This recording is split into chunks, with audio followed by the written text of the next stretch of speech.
What would you do if you got attacked by a shark and survived? How would that change your view of the ocean and sharks? Would you go back in the water? Well, in this month's episode of Ocean Talks, I've got a guy who not only survived a shark attack, but has made it his goal to tell the true life story of sharks through his incredible photography and advocacy. His journey is a showcase of the power of turning tragedy into triumph. I'm talking about surfer, professional photographer, and just flat out cool dude known as Mike Coots. Welcome to the show, Mike. Well, Carlos. How's things going out there in Hawaii? Good. We've had a really cool summer. A lot of good surf, beautiful weather, and we're coming into our shark diving season, so it's getting a little exciting. But it's been good.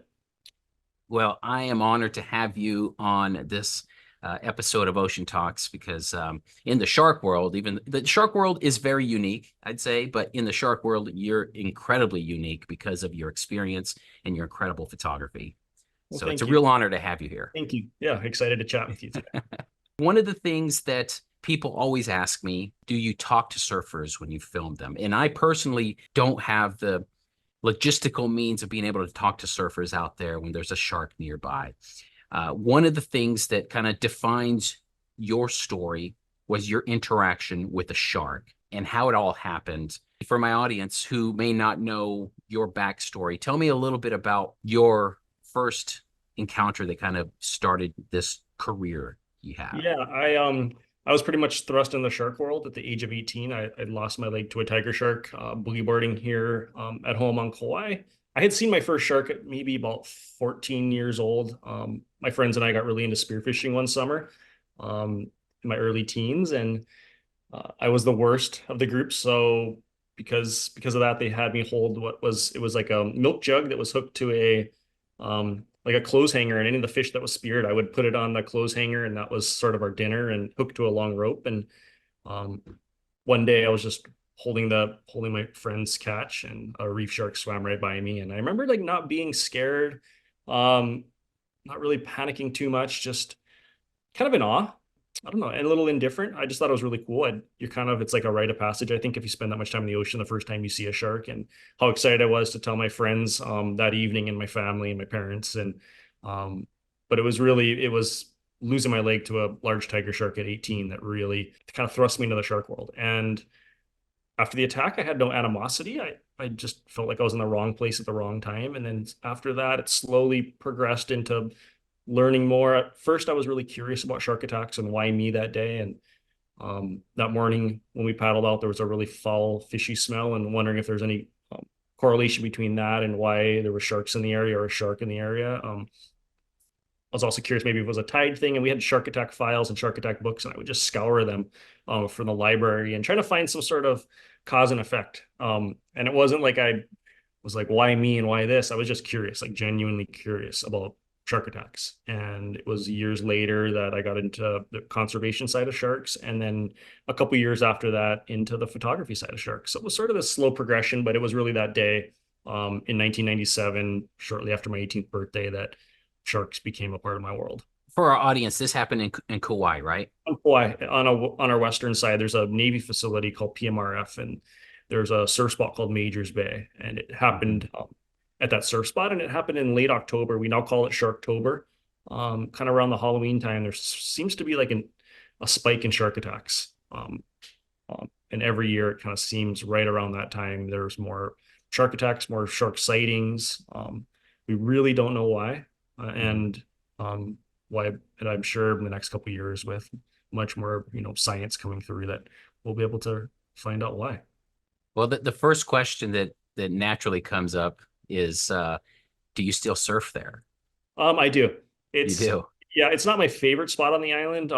But it was the doctor said I could get back in the water about a month after the attack. It was when the stitches and staples came out, and the waves happened to be really good right next to that spot. So that was actually the first spot I went back out after the attack. And since then, 9/11, it's harder to get to because it's on a military base and the security has changed. But I do surf there, and it's a great wave, and um, no flashbacks or anything like that. Yeah. So what's that like? I can't imagine, when you're out there, because I film so many surfers near sharks, they don't know the sharks are there. Sometimes they'll see that dorsal fin. I would assume that you had no idea that this shark was there. No, I mean, they're ambush predators. They're really good at what they do. And I didn't see a fin breach. I didn't see, there's no Jaws music cueing. I didn't see your drone flying 5 feet above my head. There was no sign of a shark anywhere in the area, and complete blindsided attacked. And it was really when the shark came up vertically and grabbed onto both my legs, and I looked right into it, that I realized I was getting attacked. And then it became very obvious and very visual that I was in a, my legs were both my legs were in a big set of jaws, and that it wasn't a turtle. It wasn't a friend playing a joke on me. I could tell it was a tiger shark. The nose is really square, very square. And the majority of shark attacks in Hawaii are tiger sharks. And occasionally we do see great whites, but it's far between. And it was very obvious it was a tiger. One thing when it comes to shark attacks is the way the media covers shark attacks. It can be very one-sided, often painting the shark as, the evil predator when they're actually just in their home, right? I'm interested, and I know this was in 97, but and things have progressed since then as far as research. But what kind of questions, or was there any kind of inquiry or investigation into the conditions that you were swimming in, and the backstory of what may have caused that attack?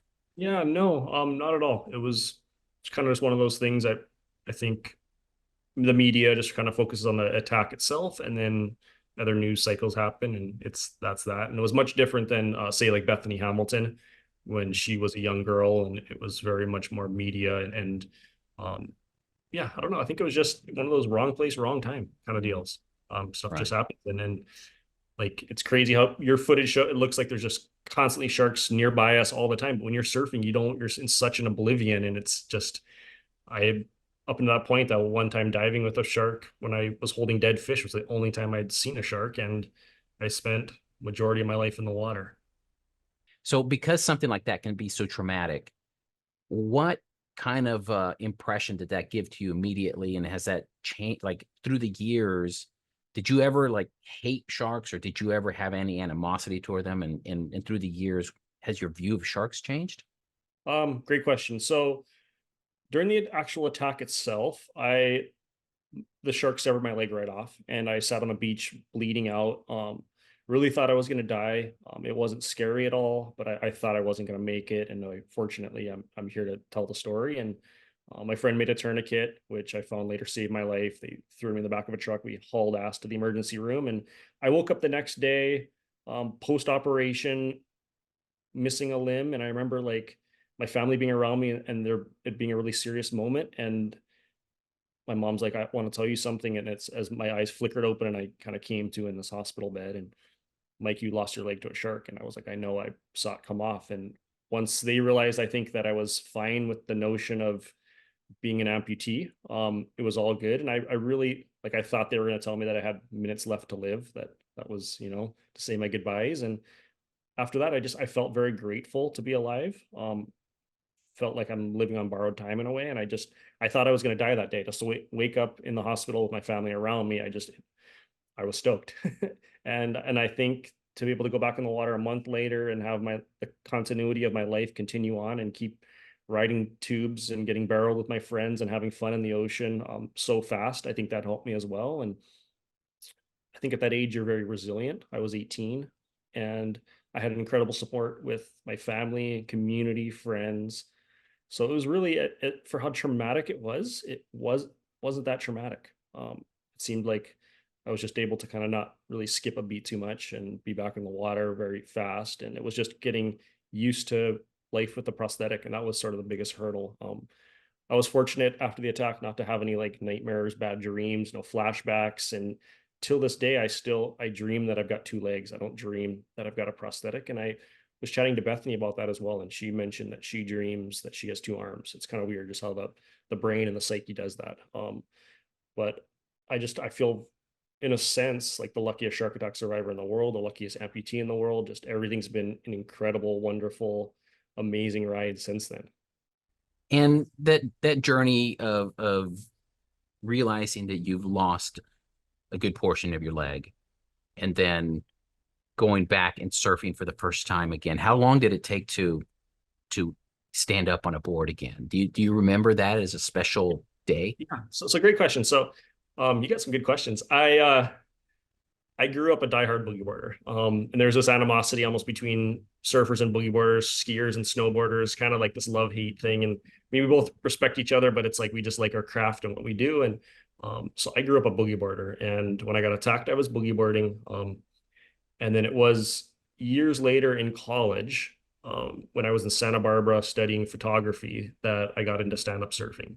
I didn't have a prosthetic endorsement at the time, and I was sort of given prosthetics almost like a charity, like a feel from like just feel bad for you, let me make you a prosthetic. And he told me not to take it in the water, that it would void the warranty, he wouldn't work on it. So I was really scared to ever take my prosthetic in the ocean. And it was a hot summer day in Ledbetter Beach. It's this little tiny cove in Santa Barbara, California, and it's a right-hand point break. And my friends just had these big soft surfboards and urged me to just go out there and try to catch a wave with my prosthetic. And I was like, no, no, no, I'm not supposed to take it in the water. And they're like, just do it. And with some encouragement, I stepped, 1 foot at a time into the ocean, and the prosthetic ankle didn't fall off. It didn't break. Bolts weren't shooting out the sides, and got on the board, paddled out, and first wave stood up. And I was like, wow, this is pretty sick. This is fun.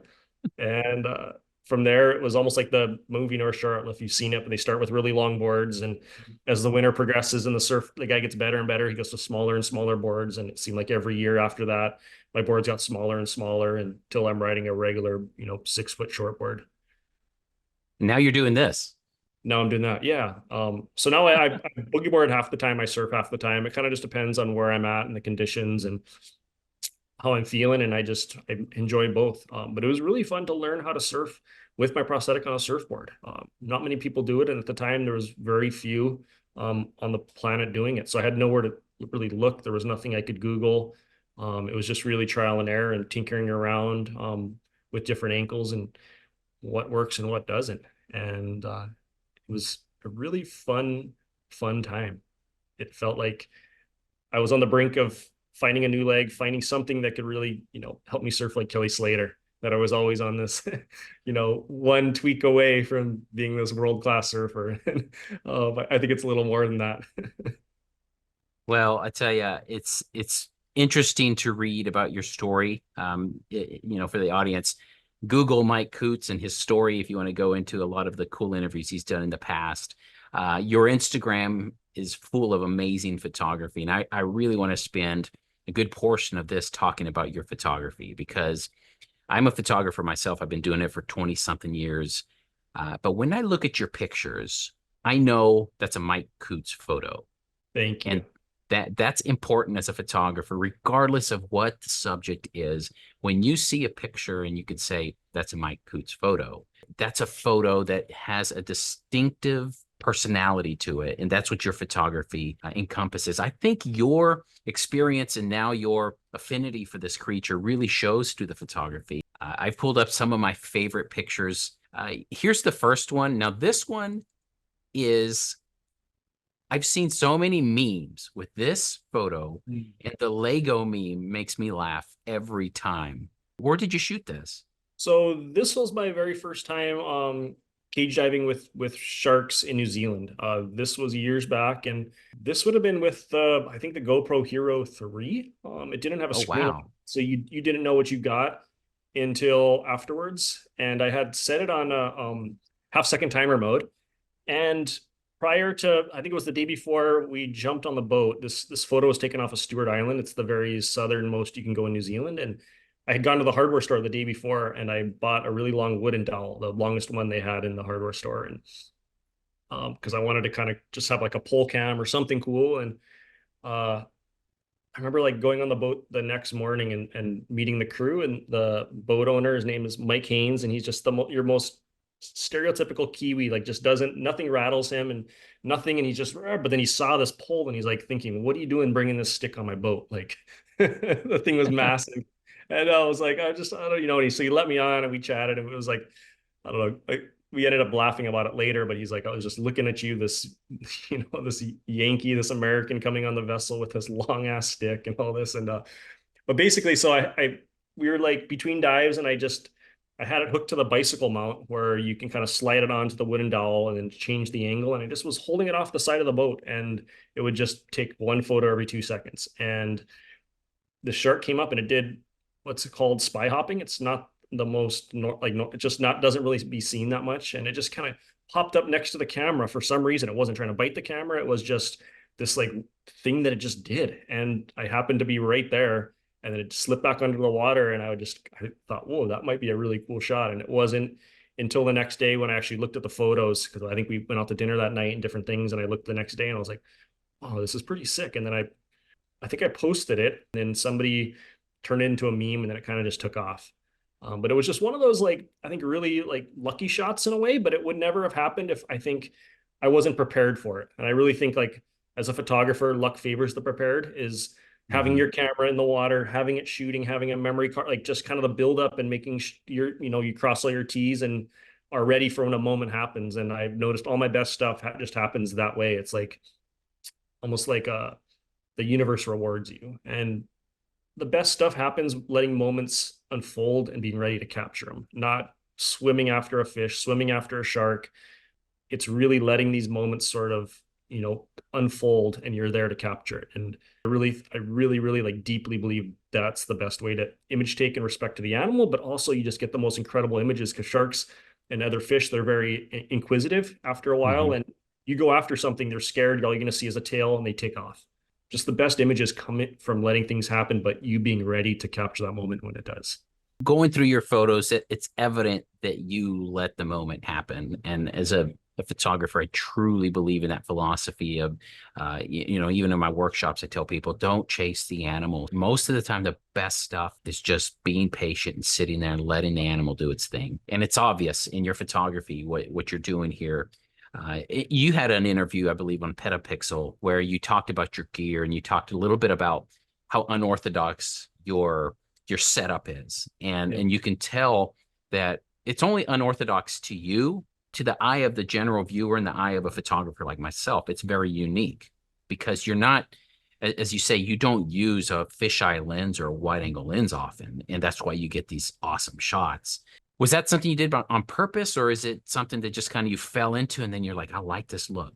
So in college, I studied portraiture. I wanted to be a swimsuit photographer. So I really studied how to shoot people and what lenses to use, what the portraiture techniques, what's flattering on the face. And when I very first started diving underwater with sharks, I thought it might be fun to take one of those portrait type lenses, a longer focal length underwater. You Google underwater photography, underwater shark photography, and 9 out of 10 images or more are going to be with fisheye lenses. That's just what everybody uses underwater. And one of the reasons is you want to be really close to your subject underwater. The further away underwater you are, the more backscatter you get, the more particles, the sharpness decreases, your contrast decreases, your color decreases. So you want to be as close to your subject as possible underwater. And a lot of people want to get the entire animal in the frame. So they're going to use a wide angle lens. One of the first things I noticed about diving with sharks is you're always in very clear water.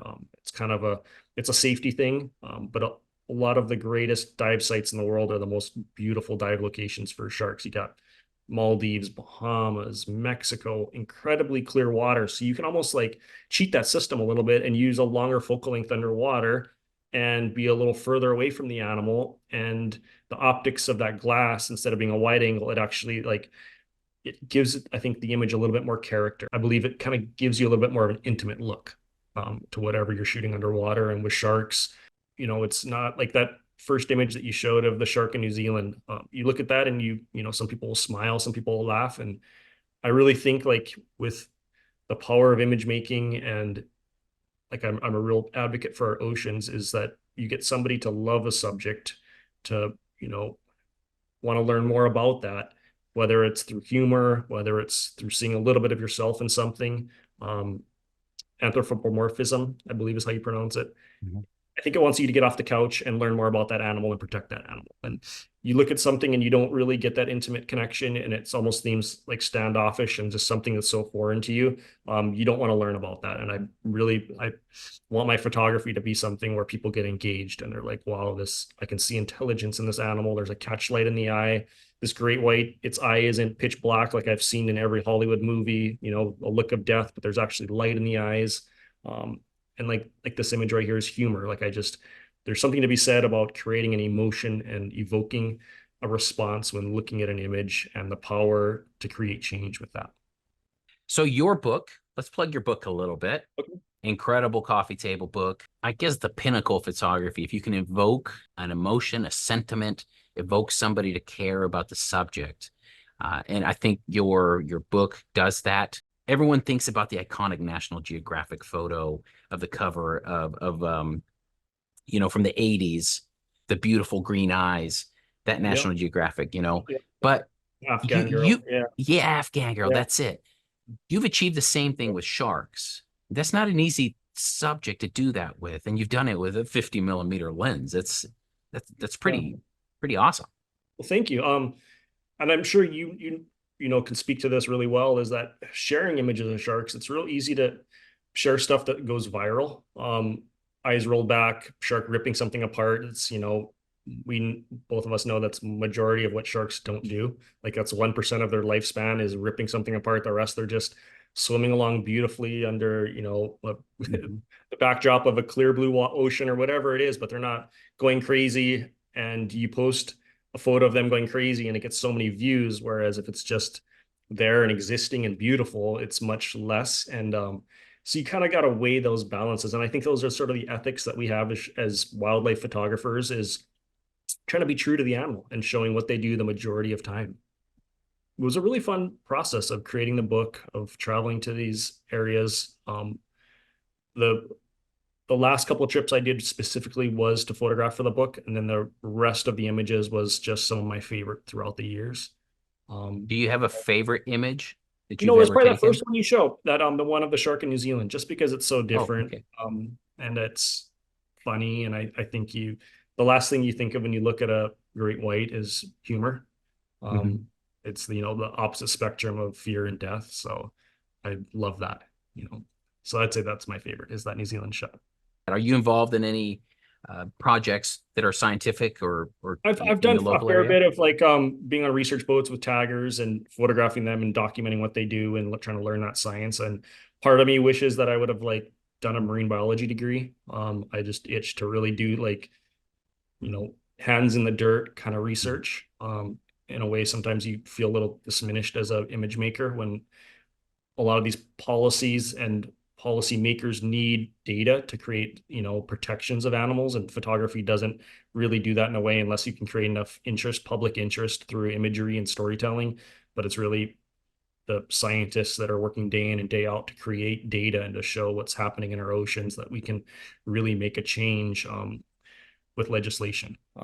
So I have a huge amount of respect for biologists and scientists and people doing that hard work. And I wish I could do more of it in a way. But I guess what Well, I do is bias. Yeah. I'm sure you know more as much as I do that I have a deep respect for science and the scientists and the marine biologists. However, as a photographer, you have spent a lot of time with sharks Mm. and you have that observational experience of understanding where a shark's going, anticipating a shot. You have to know your subject in order to get some of these photographs. And Yeah. so don't discredit yourself as not being Yeah. a marine biologist, air quotes there, because you spend so much time with sharks. Probably, I would say you spend more time with sharks than many scientists do who are in the lab. That's not to discredit what the scientists are doing, but there is a lot of value in you being in the field and what you're doing, and it Awesome. shows in your work. Yeah. Well, I also think with AI becoming, such an important tool, that you're able to take these photographs and put into AI database and create information from that, whether, Mhm. it's how fast scars have healed, individual sizes, whether they're, about to have some pups, like whatever, but you're able to create data from photographs and take a lot of photographs and insert into an AI program and, get information from that. And um, some of it, some sort of tagging is invasive, depends on the method of it, and photography is the least invasive way to getting data. So I think there is going to be, a very important part of shark research will be photography and sending it to AI to create information in the future. So that's pretty exciting. Yeah, it's pretty cool stuff. It's a real good opportunity for even anybody that's listening to this or watching this to, you can be a citizen scientist. You can Mhm. be as a photographer, you can be a citizen scientist and help change policies, help people understand issues in your local community. And I see that. I personally have experienced that myself. And again, it goes back to that power of photography. Yep. And even beyond that, you're a great writer, and you're not a good photographer. You can write opinion editorials to magazines about the importance of sharks. You're not a good writer, but you're very social. Create, groups and create social clubs about sharks. There's just everybody's got their own unique talent, and I'm a strong believer of nobody's got a voice but your own, and to use that voice, and only you know what that is, but to just run with it. I think sharks are oceans. They need all the help they can get. And you're a creative. I'm a creative. There's a Yeah. lot of creative people out there. If there's one thing that I really I tell this to my friends who are scientists who are out working with sharks all the time. I tell them, you guys are really good at doing data collection and observations and writing journals and reading your own journals. But you gotta have that creative input sometimes. You gotta team up with these creative folks that will get that work seen, that Hmm. will actually take a photograph like you have taken thousands of photographs that actually touch people's hearts and make you care about a shark. Science not really good at that. They're Yeah. fantastic at data collection and telling us a story of why conservation is important, but that's where people like you come into it. Hmm. And everybody's doing their thing and got their talents, but it's true. Science isn't sexy. It is what it is, and it's numbers and it's data. And a lot of the normal people have a hard time really understanding that. And I guess that is the power of photography, to be able to look at something and have such an emotional response that it makes you want to do something. Whereas sometimes data sets, um, it doesn't do that. Okay, so I've got some footage I want to share with you. Here's footage of this is a kid. This is a regular scene here in California. You got a Hmm. shark. Everybody on the beach can see that dorsal fin. Pretty wild. Do you ever get this in Hawaii? Can you ever see like a dorsal fin from shore? I've never seen one surfing in my entire life. Never Wow. seen, yeah, it's not as common as you think here. This makes me want to start flying my drone a lot more. Dude, I would definitely suggest flying the drone up there. Heck, I'll go up there and show you how to find sharks if you Thank want. But you. there's a little trick to it, but um I guarantee you there's probably quite a few sharks near shore, especially in October. Yep. And it's also when we have dead sperm whales that wash ashore, or a humpback Oh that's wow. open ocean floating, and that happens on Kauai. It happens maybe once a year, of some sort of whale carcass in the area, and I'll try to usually go and check it out. And usually it's just sitting on the beach with some binoculars and polarized glasses, and um, no luck so far. Here's another scene that's pretty common. You have all these surfers. Here's what happens a lot. You people see the drone, they start waving at the drone instead. Mhm. You Yeah. would think that by now these people would know that a drone over the ocean means that there's a shark there, but it's not always the case. But look how close this one gets to this guy's foot. Wow. Pretty close. So, that's a juvenile white shark. That's not a really big shark, but it's still enough What to. about like painting your drone a certain color so that people know that is your drone, and if it's flying next to them, there's a good chance that there's a great white within feet away, a couple of feet away. There's a beach here in Southern California where they have surf class, and look how many sharks here. One, two, three. Yeah. And I'm going to fast forward here to the surfer class. There it is. So see, there's a surf instructor here. These guys know what my drone means. Okay. So you see, I mean, that's not a small shark. That's a juvenile, but it's not small. See, he's pointing right there. Yeah. And then he tells the kids there's a shark, tells them to get out. Still, that's pretty close. From the drone, it looks like it's far, but that's like 10, 15 feet away.